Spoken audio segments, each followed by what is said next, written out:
Bagian selanjutnya adalah pentingnya dakwah. Mengenai pentingnya berdakwah ini, sebagian ulama ada yang menyebut bahwa berdakwah itu hukumnya fardu kifayah atau kewajiban kolektif.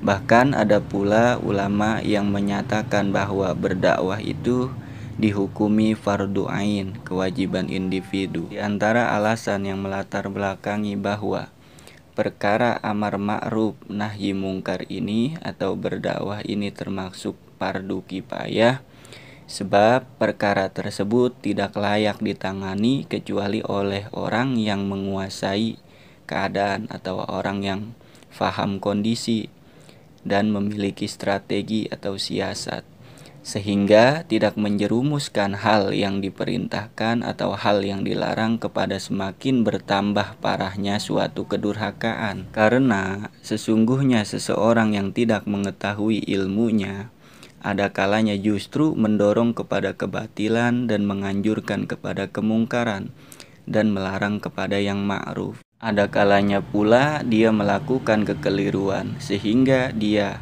memakai cara yang lembut dalam suatu kondisi yang menuntutnya bersikap keras atau tegas. Ataupun sebaliknya, itu dipakainya cara yang keras pada kondisi yang seharusnya bersikap lembut. Adapun dalil yang menerangkan tentang pentingnya dakwah atau perintah berdakwah ini, di antaranya ialah pada Al-Quran surat Ali Imran ayat 104 yang berbunyi A'udzubillahi minasyaitonirrajim Bismillahirrahmanirrahim Wal takum minkum ummatu yad'una ilal khairi wa ya'muruna bil ma'rufi wa yanhauna 'anil munkar wa ulaika humul muflihun, yang artinya wallahu a'lamu bimuradihi bidzalik, dan hendaklah di antara kamu ada segolongan orang yang menyeru kepada kebajikan, menyuruh berbuat yang ma'ruf dan mencegah dari yang mungkar, dan mereka itulah orang-orang yang beruntung. Al-Quran surat Ali Imran ayat 104. Selain mendapatkan keistimewaan, keberuntungan yang sempurna, orang yang melakukan amar ma'ruf dan nahi mungkar pun disebut atau digelari khalifah Allah di bumi.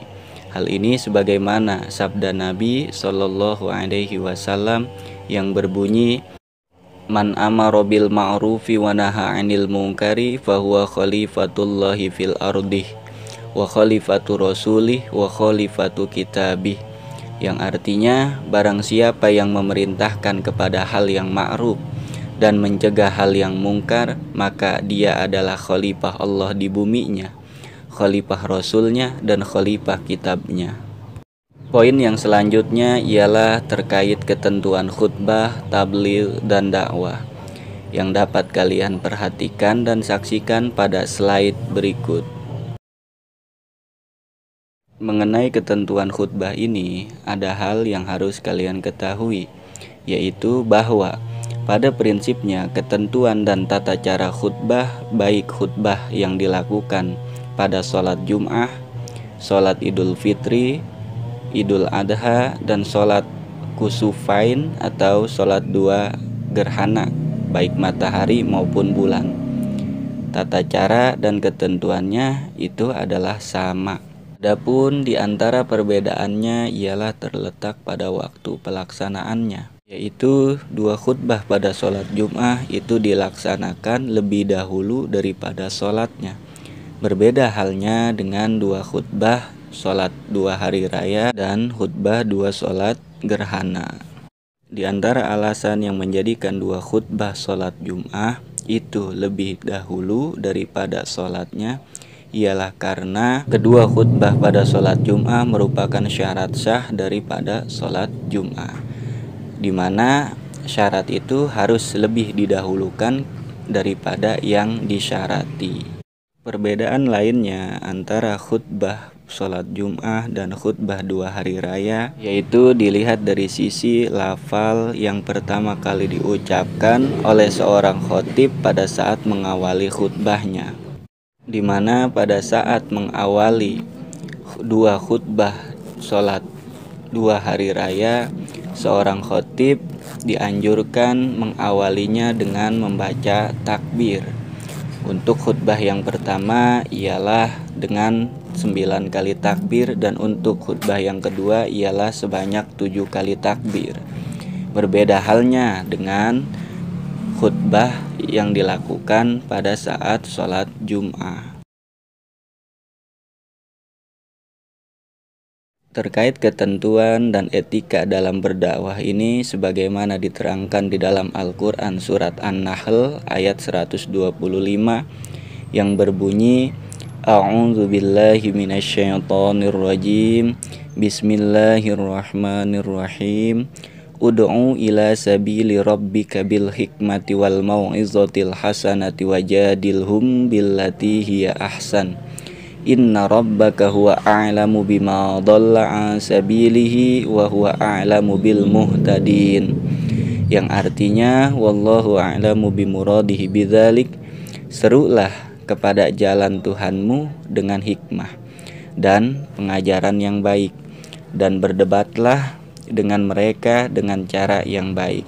Sesungguhnya Tuhanmu dialah yang lebih mengetahui siapa yang sesat dari jalannya, dan dialah yang lebih mengetahui siapa yang mendapat petunjuk. Al-Quran surat An-Nahl ayat 125.